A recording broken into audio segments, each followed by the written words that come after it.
Okay दोस्तों। सो हमारे जो गूगल सेट का स्कैनर है इसको कैसे यूज़ करना है।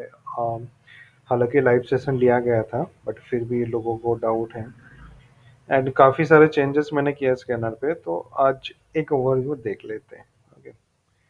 सो आज जो हम लोग ट्रेड किए थे, ठीक है, मैं ग्रुप में भी ऐड ऐड अपडेट किया था, ये सारे स्टॉक लिस्ट चेक कर लेना। तो उनमें से देखिए आज टॉप गेनर बना है, ठीक है। कुछ 16.75 कुछ परसेंटेज आया, तो ये टॉप गेनर ही है, क्योंकि मोर देन 10 to 12% मतलब हम लोग उसको टॉप गेनर कैटेगरी में डाल सकते हैं। सेकंड जो आया था वो 9.47, मतलब लगभग दो स्टॉक्स हमारे लिए टॉप गेनर हो चुका था। हम लोग देखेंगे कैसे स्टॉक सिलेक्शन करना है। ओके। एंड यहाँ पे एनालिसिस कैसे मैंने किया था उसके बारे में एक बार बता देता हूँ। सबसे पहले अपने को मंथली में जाना है। ओके। तो मंथली का व्यू, मैं बार बार जो बात मैं कहता हूँ कि मंथली का व्यू बुलिश होना चाहिए, ठीक है। सेकंड थिंग आएगा हमारे लिए, मंथली में जब देखेंगे तब कोई इंडिकेटर वगैरह देखने की जरूरत नहीं, वीकली का भी सेम। ओके। एंड हम लोग वीकली में भी देख पा रहे कि एक कप हैंडल पैटर्न, मतलब ओवरऑल ये जो स्ट्रक्चर है स्टॉक्स का, तो हमें कहीं ना कहीं अच्छा लग रहा था, ठीक है। Overall bullish zone.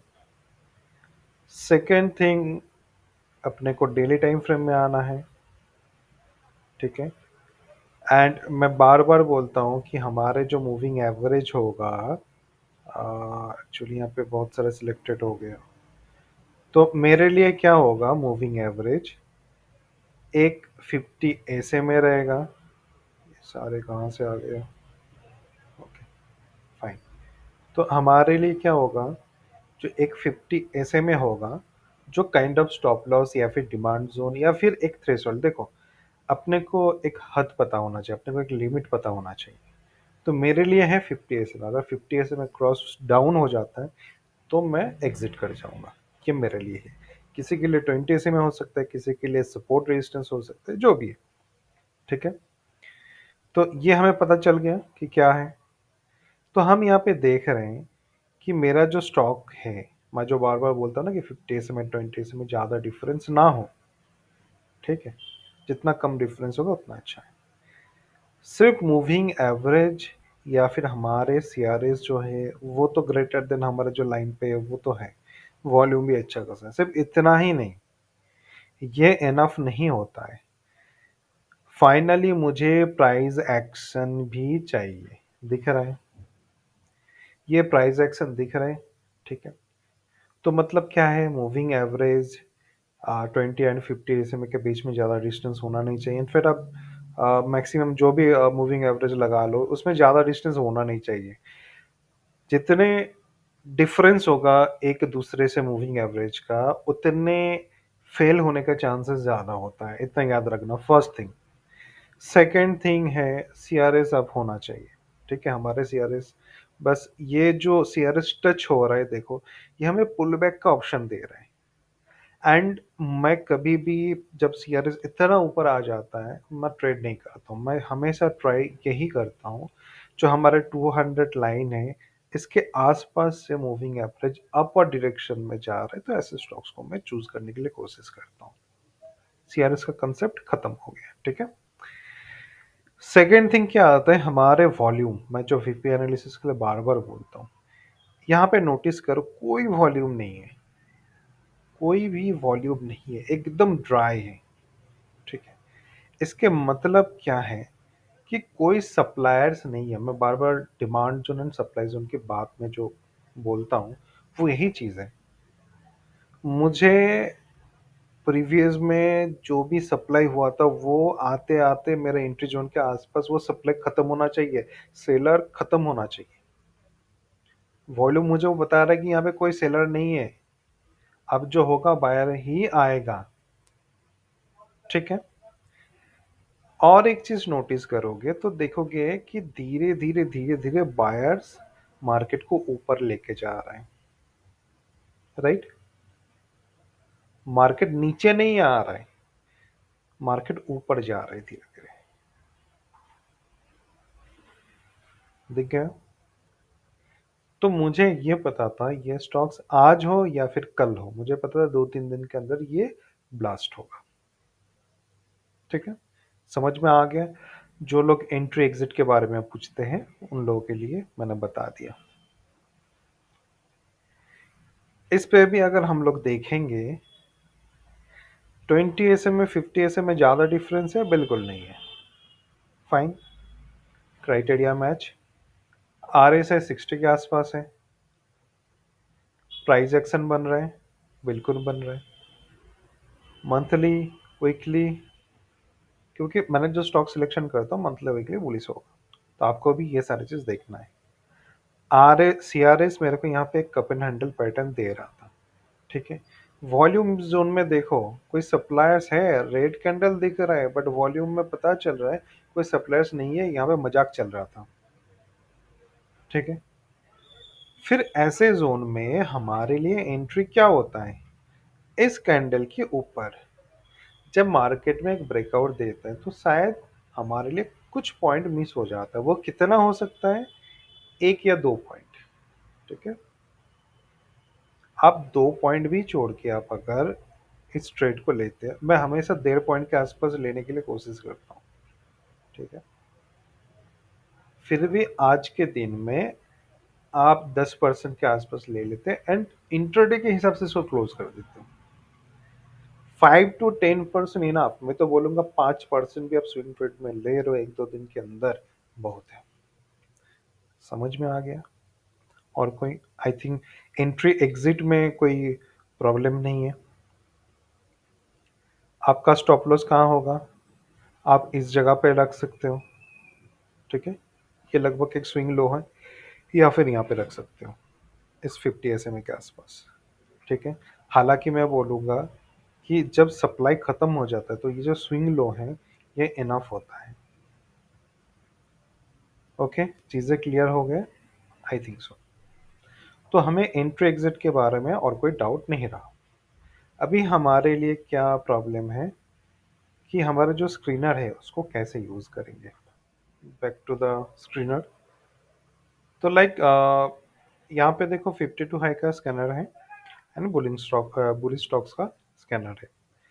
किस बेसिस पे लिया गया है वो यहाँ पे मेंशन किया गया है। जैसा 52 आई जो मैंने स्टॉक्स का स्कैनर बनाया उसके लिए मैंने क्या क्या रखा कंडीशन, वो मैंने रख दिया। बाकी जो स्कैनर है एंड बुलिश स्कैनर है उसके लिए, एंड बुलिश स्कैनर के लिए क्या है, जो 50-20 SMA का एक क्रॉसओवर भी ज़रूरी है। एंड ये वो सारे स्टॉक्स है जिसमें हर रोज more than 1 lakh, sorry 2 lakh volume trade होता है।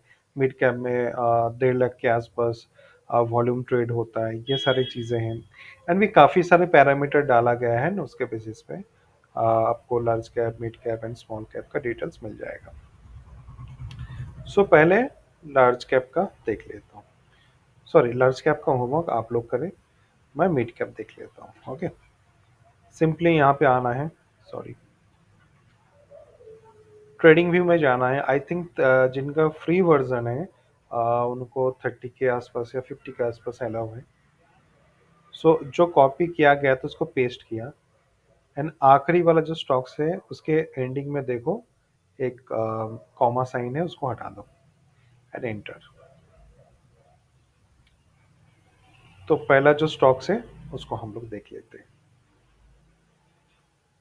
इसमें कुछ ज़्यादा डेटा है नहीं, so we are ignoring this. Data होना भी ज़रूरी है। एंड ये स्टॉक्स के लिए हम लोग मंथली में देखते हैं। ये भी कुछ खास नहीं है रिसेंट, ये बहुत ही रिसेंट एक स्टॉक्स है, इसको भी इग्नोर करते हैं। इसका मंथली, इनफैक्ट इसमें ट्रेड भी किया गया था, देखो मंथली बोली से, वीकली बोली से, हाँ यहाँ पे ट्रेड किया गया था। इनफैक्ट मैंने टेलीग्राम ग्रुप में भी डिस्कस किया था, कुछ है यहाँ पे। अच्छा, इस कैंडल पे ट्रेड किया गया था। ओके, सो वीकली भी बुलिस है। ओके, डेली पे आ जाओ। C R S greater than, बिल्कुल। आर एस आई भी ग्रेटर देन है, बहुत अच्छा है। वीकली पे आर एस आई देखो, मंथली पे देखो, सब बुलिश है। ओके, अभी हम लोग देखेंगे इसमें अपना जो ऑल टाइम हाई या फिर जो 52 हाई ब्रेक होता है, तब मौका कम, मतलब बहुत ही कम मिल जाता है अपने को ट्रेड करने के लिए। एक ट्रेड का अपॉर्चुनिटी कहाँ पे था? इस जगह के ब्रेकआउट पे। उससे पहले यहाँ पे जो हम लोग ने ऑलरेडी ट्रेड किए थे। नेक्स्ट अपॉर्चुनिटी कहाँ पे था? यहाँ पे था। ठीक है, अभी ये एक्सटेंडेड हो चुका है एंड ये अगर हम लोग आप लोग देखोगे तो 20 SMA से मोर देन 60% आप जा चुका है। ठीक है, तो ये कभी भी रिवर्स हो सकता है, तो इसको हम लोग इग्नोर करेंगे। चलो इस पे देखते हैं। फाइन, अभी मैं लिटिल बिट एनालिसिस दिखा देता हूँ। ये ऑलरेडी मैंने शायद दिया था, तो ये ऑलरेडी ब्रेकआउट दे चुका है। Monthly, weekly, all are bullish. Okay, so अगर हम लोग इस जोन के आसपास देखें,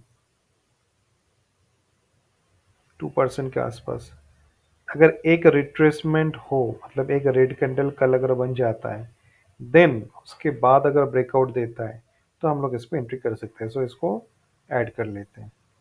समझ में आ गया? हिंदाल्को, वाओ, सेम पैटर्न दिख रहे हैं। एंड एक चीज़ देखो, 52 हाई जो है इसको क्रॉस कर चुका है, मतलब ब्रेकआउट सक्सेसफुल। अभी क्या हो सकता है? एक छोटा सा पुल बैक ले एंड ऊपर जाए।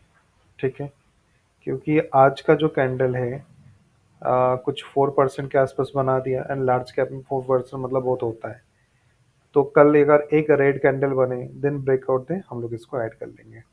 ओके, लार्ज कैप में 4-5% बहुत होता है। देखो, ये जो स्कैनर है इसका ब्यूटी देखो। ठीक है, 52 हाई एग्जैक्ट स्टॉक्स निकल के देखा। ठीक है, अभी एनालिसिस वगैरह समझ में आ गया कि क्या ट्रेड करना है। ठीक है, ऐसा जब होगा हम लोग क्या करेंगे, इस जगह के आसपास बाय करेंगे। ओके, ये अच्छा स्टॉक्स हैं। ओके,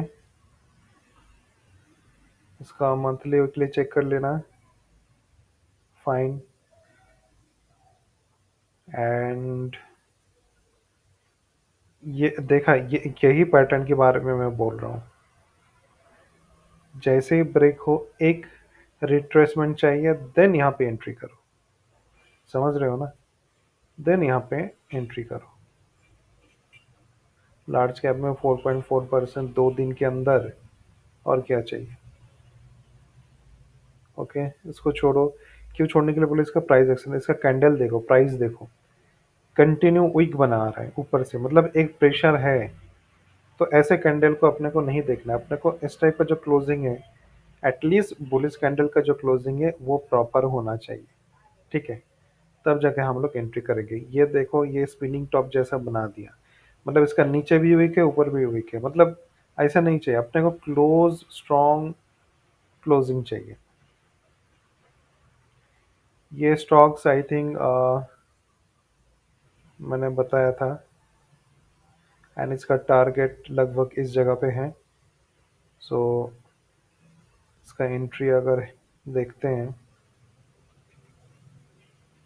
ऑलरेडी ब्रेकआउट दे चुका है, एंड इसका ऊपर अगर बाइंग पॉइंट मिले तो हम लोग ले लेंगे। क्यों लेंगे? क्योंकि देखो, ये कैंडल का साइज इतना खास नहीं है, 3.68 है, एंड ये डिमांड जोन से, मतलब 52 हाई के ऊपर से निकलते हुए जा रहा है। ठीक है, ये बहुत अच्छा है।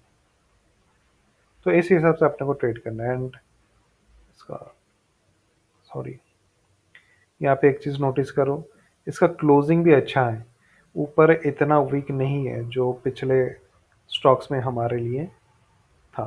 ठीक है, ये इसका जो प्राइस एक्शन है ये मुझे सही नहीं लग रहा है, इग्नोर। ये ऑलरेडी स्टॉक्स दिया गया था, एंड ये देख रहा हूँ इस जगह पे। सो ब्रेकआउट के बाद 5% के आसपास आराम से दे दिया। सो होप समझ में आ गया कैसे ट्रेड करना है। रिलेटिव स्ट्रेंथ देखना है, वॉल्यूम देखना है, आरएसआई देखना है, मंथली वीकली ज़रूर देखना है। 52 हाई के लिए देखना कि जो हमारे मंथली वीकली है उसके सामने रेजिस्टेंस ना रहे, तो ये अच्छा खासा मूव देता है। ठीक है, सो आई होप समझ में आ गया होगा।